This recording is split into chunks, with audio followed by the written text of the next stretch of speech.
So, like, how many places you apply to? We hadn't talked in like a month, right? Because I give a month between the first call and the second call. And she said, I applied to 5 jobs. I said, in a month, baby? Second thing is join Facebook's groups on HR. Y'all know what I'm trying to say. Join HR groups on Facebook. My latest position as a global human resources business partner making 6 figures, I found in an HR group on Facebook. You want to do HR, but there's no rush in finding a new job. That's the best time to apply. Apply when there's no pressure because you think clear, you're more thorough, you aren't making rush decisions, you think through it a whole lot better. You know, now that I think about it, that's a tip I should have been to tell y'all, but please do me a huge favor and don't wait till you get the perfect resume to apply. Apply what the hell you got now. Hey y'all, this is Timeka, the face behind Hey HR, and it is 2025. I am so excited for 2025. I feel like though the world is in a rough spot, it's a fresh start for all of us. I got a whole lot of news I need to share. If you're on my email list, then you already know quite a bit of it. I'm gonna do a vlog, so definitely if you're not subscribed, then definitely subscribe so that you can hear all the background of me and my career as an HR professional. But for now, we're gonna talk about how you can start your HR career in 2025 because, child, let me tell you, it ain't easy in these streets. I'm not even gonna sit here and give you these tips and be like, all right, you should be able to find a job. It's gonna take some grit, it's gonna take some grind, it's gonna take some perseverance, it's gonna take a lot of positive thinking. But let me tell you something, it's so possible. It's so possible, y'all. It is so possible. I think we all get excited because we think about the old way of applying, right?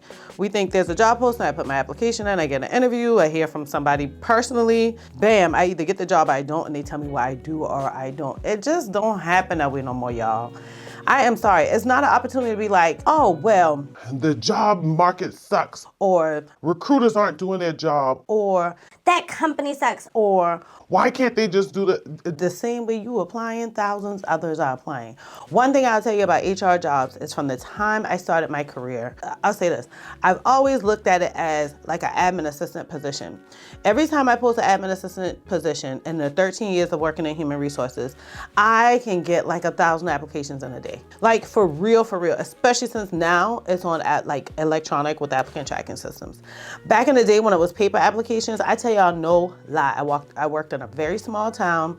I worked for the municipality. I posted that job on Thursday. Friday came, we had several applications. By the time Monday came, we legit had 500 applications. Back in the day, that was when people were mailing them in, faxing them in, emailing them in, dropping them off.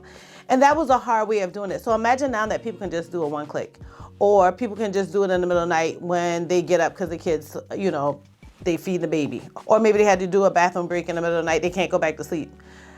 There's so many applications for HR positions. You gotta show yourself to stand against the strongest candidate. Y'all don't be standing against the strongest candidate. Y'all just be applying. So let me tell y'all how to stop this just applying and improve your chances of getting a job.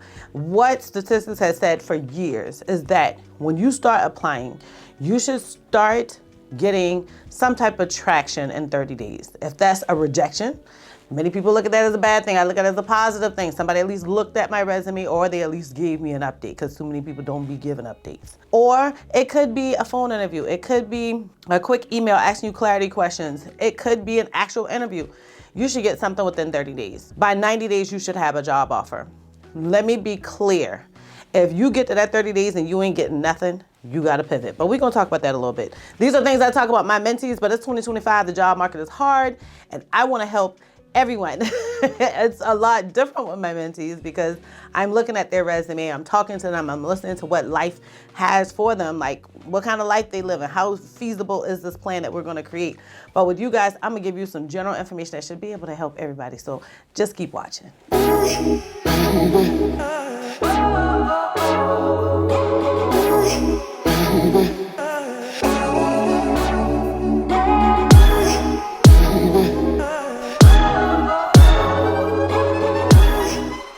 So the absolute first thing you got to do is y'all gotta update these resumes. And please just don't go in there, oh, okay girl, I'm gonna get my job description and I'm gonna go ahead and type in everything I've been doing. Nobody wants to see that. You're one of the lowest candidates. The candidates that are getting interviews, getting traction, the candidates that you should be competing against are not only putting what they did, but they're putting how they've learned this over time, how they've mastered it. They're showing a transformation in those skills.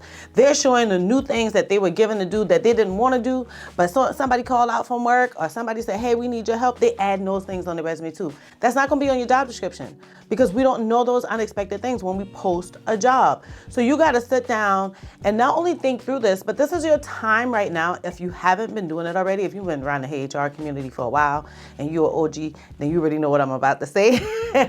But you should keep a regular ass notebook or a Google Doc. And every single time you do something new, every single time you do something that's challenging, every single time you realize you went from, oh my God, as a recruiter, just an example, I used to fill a position in 85 days. Now I'm filling positions in 35 days. Like, you gotta put those things on a piece of paper and keep track of them. This is gonna be a double header because not only is this gonna give you information to put into your resume, but this is also going to give you feedback for your performance review so you can get more money while you're working. So it's a double header. Just keep track of it. The first time I did that, I not only blew my HR director's mind away, me and her didn't get along, so it was obvious that I had stumped her. But I shocked myself. I couldn't believe how much I did. And what triggered me to do that is because I was just trying to submit, some information for my recertification. And I was like, let me kind of look over the whole year.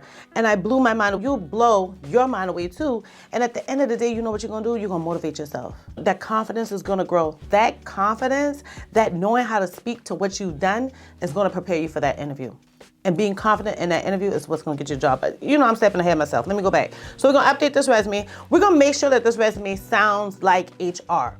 Too many times when I do resume reviews or when I sit down with my mentees, they submit their resume, because that's the first thing I wanna see is your resume. Then too many times I see customers, I see financial transactions, I see just all kinds of things that make you look like that cashier, that makes you look like that server, that makes you look like that professional you were. Your plan is to show that you are an HR professional now. Timeka, I ain't got no experience. And you're going to make that sound like HR. Don't say my coworkers, don't say the customers, don't say the clients, don't say the vendors, say my team if you're talking about vendors, right?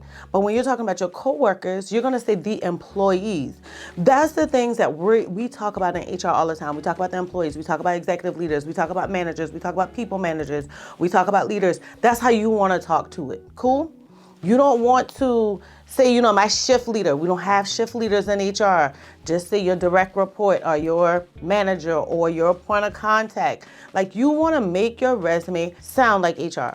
If that ain't enough examples for you, because it ain't enough, look at these job descriptions you're applying to. Y'all see these job titles, y'all look for the salary, bam, that's for me. No, read them, print them out, highlight them, underline them. Things you don't understand, Google them. Way back in the day when I was trying to work in government contracting, I didn't know anything about military machines, and I was supposed to be a technical writer writing about military machines. When I say I Googled my ass off, killed the interview, got the job. That wasn't even my career. That's not what I wanted to do. Never been in the military. But I sound like that technical writer that can talk about these MRAPs. I didn't know what the hell an MRAP was. You got to do the same thing with HR, y'all. I get it. Y'all look on TikTok and life is easy. No, now you in real life. You got to work before you even work. And that's just setting you up for success. So it really isn't even work. All right. So get an HR professional look at your resume. Please don't get your friend who just got her job last week. You need a seasoned HR professional. A seasoned person. First of all, shameless plug, I'll review your resume because I actually have that as a service on my website. So go to heyhr.com, I'll review your resume. But secondly, it's so many times that you see HR professionals online and they're giving tips on how to find a job or how to improve your skills or how to get professional development. Like DM and then say, hey, can you look at my resume? Cool. Go to meet people in person. Our world is so caught up with every damn thing online. Y'all can hit folks online, but please go to like a local SHRM meeting. I don't get value out of those meetings. But you get people who got open jobs. You get people who can look at your resume. That's the first time an HR professional looked at my resume at a meeting. She only gave it a glance. She only looked at it for 2 seconds. I literally printed it out. She gave me some quick tips and I moved on. Now, me personally with HR, I do a deep dive. I go line by line. Be prepared because I take you back to grade school. That thing be in red. But my people get jobs. Or If you're like, well, Timeka, I ain't too good with my resume, I don't know, The way you can really make your resume stand out is either by using a template, right? So you can find those in Canva, you can find those in Microsoft Word. There are tons of places you can find them. I have freebies on my website you can grab that tells you where you can find them. Or you can get an actual resume writer. Please don't get any random resume writers. When I do resume reviews, when I get mentees, they have resume writers do their resumes and they're horrible. They sound like journals. They sound like those expert journals, like when you in school, you gotta write a paper and it gotta come from like a scholarly, resource. That's what it sounds like, that's what it look like. Don't do that, it speaks to nothing. Get a professional that has worked in HR that also writes resumes. Y'all already know who I'm gonna tell you, my only person I'm gonna refer to you. If you're brand new, then let me introduce you to Cassie Adamola. Cassie is the freaking best. Not only can she make that resume sound like HR because she's done her entire career in HR, but if you really won't get right, she'll get that LinkedIn right and you start getting DMs like crazy with job offers. So just throwing that out there. I'll put her information down in the description box. I actually linked the times that she's been on my channel. She's always left really, really good information. I'll leave the links to her profiles too because she gives out so much free information on IG and LinkedIn and TikTok. So I'll leave that for you. So that's tip number 1, update that damn resume. Tip number 2, y'all ready? You're writing notes. Whatever you need to do, pay attention, right? Make sure you grab this information. Find jobs in multiple ways, please. I had a mentee one time. I gave her a whole career schedule on like how to find a job, We met for our second call and I said, all right, sis, tell me. She was like, I've been applying like crazy to me. I said, yeah, that's what's up. So like, how many places you apply to? We hadn't talked in like a month, right? Because I give a month between the first call and the second call. And she said, I applied to 5 jobs. I said, in a month, baby? She said, yeah. I said, okay, where'd you find them? She said, Indeed and LinkedIn. No, y'all need more than that. Indeed and LinkedIn are both job boards. That's a good start to your mix. So you can use any of these traditional job boards, Indeed, LinkedIn, Monster, all those other ones. I don't like any of them outside of the ones that I may post on my LinkedIn page or the ones that's on my website or the ones I send to my mentees. Mainly on LinkedIn, I'll repost somebody else's, but my mentees, I already went through, searched through each of those because I want to see what's giving y'all spam. I want to see what's a good place. Are they really HR jobs? Like I go through and do my research and then I give my mentees like a whole condensed list of job boards that I trust. You can do those other ones, but a lot of times they have spam. And a lot of times you get fake interviews. I've gotten fake interviews by applying to jobs in like Monster and those other places, like blew my mind. Second thing is join Facebook's groups on HR. Y'all know what I'm trying to say. Join HR groups on Facebook. When I tell you my latest position as a global human resources business partner making 6 figures, I found in an HR group on Facebook. I never applied. I think I applied the day that I started work or when I was doing my pre-onboarding paperwork. Never applied. And you can do the same thing. So many jobs in my 13-year career I've gotten, and I didn't apply until I get the offer letter or until my first day of work or whatever. That's what networking can do for you. Going into these HR groups really is not only a way of networking, but you can get all of that information that you haven't gotten or that you wouldn't get when you traditionally apply. So like if that job's not showing the salary, you can hit somebody in DM and be like, what's the salary look like? I see you got hybrid, but what's hybrid really? Like, is that 3 days in the office, 4 days in the office, or 1 day in the office? Like, you can kind of ask those questions ahead of time to see if you want to proceed because it's a relaxed environment is networking. The next thing is there are tons of recruiters and talent acquisition professionals on LinkedIn that post tons of jobs every week. Every week. I repost as many as I can. So you can go to my LinkedIn, go to my post area, and then just kind of search through my past posts and you can find some of them. The minute you hit like on it or comment on it, a lot of people will put like comment for visibility or something like that. You can do that if you want. But when you interact with that post, if you click on a link from that post or whatever, that's telling the algorithm what you want. I like LinkedIn's algorithm because it lets you guide it. Unlike Facebook that's giving you all these random people coming on your timeline, giving you videos when you only want to see people's posts. No. Not like LinkedIn. I mean, LinkedIn is not like IG or Facebook. It's a professional platform. So LinkedIn lets you tell it what you want to see. So when you click on these recruiters, it's going to give you another recruiter that's posting jobs and another one because you're telling it, this is what I want to see. I want to see HR job postings. The next thing is Google has its own job search area. So you can search like Google job searches. A lot of people have found jobs in that way. I have not found a job in that way, but being in HR groups, I see people talk about it all the time, how they found a job in Google Jobs, and I think that's awesome. So, and that's easy, shoot. The second thing, or the third thing, because we're on the third. We already went from updating your resume. We already talked about finding jobs in multiple ways. The next thing we're going to talk about, because I'm surprised, okay, because it's next. My next thing, number 3, is network, y'all. Network. I don't like people, Timeka. People might not like you either, but they probably got a job for you. Like, y'all killing me. I just don't understand why you would let some trauma from in the past, like, pause you from your blessing in the future. There are people that have literally been my mentors throughout my entire career. There are people that have really bailed me out when I didn't know what the hell I was doing. If I didn't like people, I would have looked like a jackass many days on a job. Many days. I would not have gotten promotions. I would not have gotten other job opportunities. I mean, it was one time when I became an assistant HR manager and I didn't have a manager. So I don't know why. Anyhow, that's a story for another day. But I had a friend of mine, he was, and still is, he works for one of the biggest insurance companies, and I could not understand how to read these contracts. And I called him up and I was like, yo, this is what I'm looking for. I have an employee that's looking for this medical procedure, da-da-da. Where can I find it? And he pointed me right to it. And then he said, by the way, you ain't even gotta read that because that procedure is going to be cosmetic. It's not gonna be included. If it is, then good. This is where you'll find it. If it's not, this is what you can do to get it added on. Like, I would have never known that. I would have been racking my brain for hours, days, weeks, months, if I can just call that person. I can't tell you how many times he's hooked me up with amazing brokers when we're looking for a new broker. Now I'm shining on the job because I look like I know everybody in the HR industry.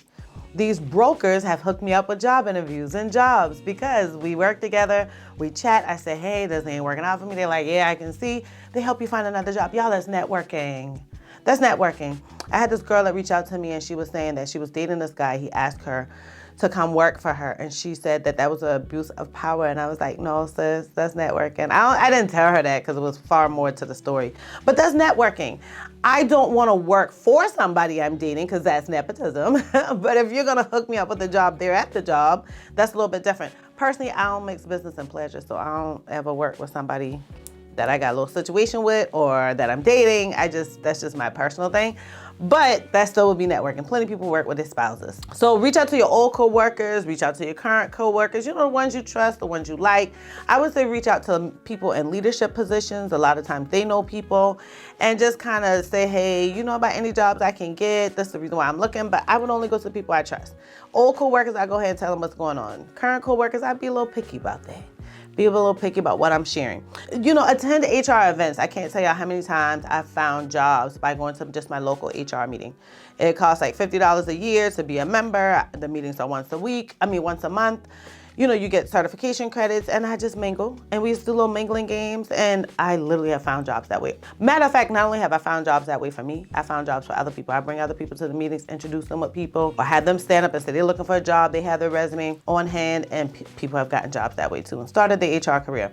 So don't overlook the simple stuff. But one thing I will tell you that's kind of new, hit some of these recruiters in the DMs. Don't y'all go in here with these long ass messages, like a nice little quick 4-liner, 3-4-liner. Hey, so-and-so, I really appreciate your post. It's been helping me out. Right now I'm looking for a job. I was wondering if you know about any HR opportunities that I can be a fit for to help you out. Here's my resume. And attach your resume, be done. Some people gonna reply, some people gonna not reply, some people gonna reply and say, I got something. Some people are probably gonna give you another contact, but listen, you are an inch closer to finding that job. All right, so the next thing I want you to do is I want you to apply. I'm telling you to go to these boards, these job boards. I'm telling you to update your resume. I'm telling you to network, but I haven't told you to literally apply. I gave y'all an example. It was 30 days. You only apply to 5 jobs. No, make a goal for yourself. I always make my goal on how aggressive it is that I'm trying to find a job.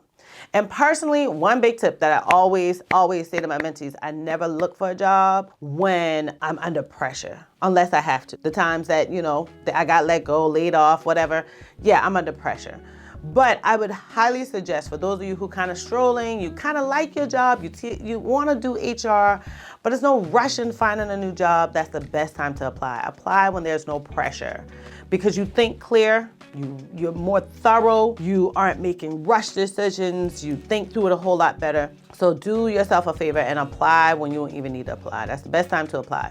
But if you got laid off, you're unemployed, you haven't been working, you had the baby, you didn't go back to work, whatever the case may be, then you definitely want to start kind of thinking about, what is my strategy? What job do I want to do? How soon do I want to do it? Don't be like, I want to start next week. So every time I get a mentee, I have on my form, like, how soon are you looking for a job? And I give these options just to test people out.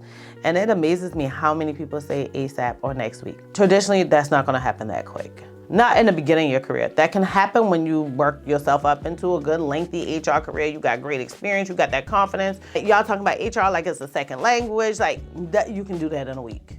When you're starting your career, that's unrealistic, my friend. I'm so sorry. You know, now that I think about it, that's a tip I should have been to tell y'all. But please do me a huge favor.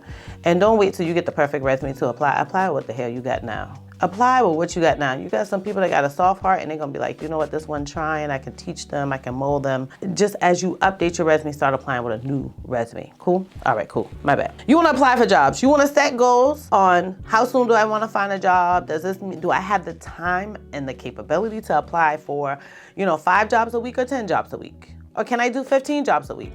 While you're applying, you want to keep track of these jobs. My mentees, I always give them a job search tracker. You want to literally use something where you're putting down the details that you are looking for in these jobs. What type of job title am I looking for? Am I looking for remote or not remote? What's the salary that was posted on this? Was this salary from the actual job or the company, or was it from the job posting?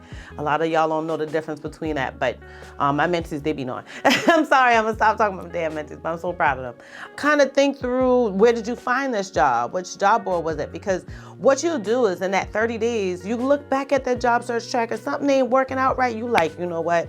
I've been applying a lot in LinkedIn and I ain't getting nothing. I ain't get no rejection email. I didn't get an interview. I didn't get anything. Then now you probably want to, start looking at some of these other job boards that you found, right? Maybe you want to increase your number of alerts from LinkedIn and Indeed. Maybe you want to make sure that you're applying to jobs that's been posted within the last couple days versus the last couple weeks. Looking at that job search tracker can give you some hints. It gives you some metrics. It gives you some ways to pivot that job search. And guess what? You done create a whole job search strategy. So that's what you want to do, because the market is hard. The next thing you want to do is, matter of fact, I'm not going to give you a thing to do. I want to give you a tip. And this tip helps me. So as you see that people are posting on LinkedIn that they got a new job, don't be like, oh, I don't know them, or why they get a job and not me. Either hit like and put congratulations so-and-so. Because what's going to happen is, one, not only is LinkedIn going to show you more people who are getting jobs, so now this gives me a boost of energy. If other people finding jobs, I can be able to find jobs. But another thing this is giving you is a little bit of information. Tap on that, tap, click, tip, clack, whatever you want to say. But click on that person's profile and look at what their past experience has been like. What do they have in their profile? Are there things that I can update to make my profile more attractive in this way? Are there words or things that they use that I could have used in my resume or my profile? What company did they leave from? Because now that they've left, there's an open position. I should apply. Okay? So I'm giving y'all all kinds of tips for 2025 because I want everybody to get in gear, get rolling. Like, I want to see all of us get success. There's so many regular businesses, mainly retail stores, that are closing left and right. This is telling you that maybe the retail industry is not an industry you want to go in. And so all of these tips I'm giving you is for professional places, right? So definitely go out there and look for those companies on LinkedIn or anywhere else. I always suggest LinkedIn because LinkedIn requires a big budget to post jobs there. So if they got a big budget to post jobs, usually got a good budget for your salary. Don't let these companies that are closing, close your mind off to that there isn't any jobs. That's an industry. You're noticing retail stores, you're noticing restaurants, you're not noticing every single company. Cool? I wish y'all so much success in your job search. I know you can do it. Like, for real, I came from the bottom on my job search when things weren't as easy. I'm back in a place that I'm very, very vulnerable about where my career may go. And so this is the time that as I learn new tips, I'm gonna share them with you. If you're not subscribed, you definitely wanna subscribe. You wanna hit that notification bell because, to be honest with you, I'm gonna be dropping nothing but gems, like for real, for real. Because I want to see all of us win. I'm sending you positive vibes. I want you to get out of your head and start knowing that you are more than worthy for this position. Don't be around a person that's going to say, girl, you're going to have a hard time finding a job because the job market is bad. I want you to be around a person who's going to say, let me look at your resume and let me see how it looks. Did you update that resume? Did you apply? Like, those are the friends you want, the positive ones. My grandmother would say, when you get to negative ones, feed them with a long handle spoon. Right? If you don't want to cut them off, you know, this new generation, my daughter may be like, I cut them off, mama, I ain't got time. So you can do that too. Anyhow, I cannot wait to see y'all on the next video. For those of you who are new, welcome. I hope that you found this video valuable. I just ask you that if you did, to please subscribe. For those of you who are returning, Happy New Year, my friend. We off to a good launch. Please make sure y'all do me a huge favor. Put in the comments what videos y'all want to see. I got a list of them that folks already asked for, so I'm going to pump those ones out, but I'm paying attention to yours. And a little secret, not only have I now been approved by YouTube for a membership group, which I'm so excited about. So there's tons of information that's going to start going over there. So you guys, there are 3 levels of that membership group. Now we can do lives just for members. Now I can do videos just for members. Now I can be far more transparent because there's too many internet trolls who be trying to, like, you know, get up under my skin out here. I appreciate the 21,000 subscribers, but at the end of the day, I'm so excited to have members. I want to know who my OGs are. I want y'all to have stars when we go live so I can know that's you. I want to prioritize replying to your comments. I am so excited about the membership group. I'll leave the link at the bottom so that you can join. In addition to that, I want y'all to know that there's going to be a little pivot in my content. It's only going to get better. We're not going to walk away from HR. We're going to keep that stuff going. All right, y'all. I'm going to see y'all on the next video. Peace.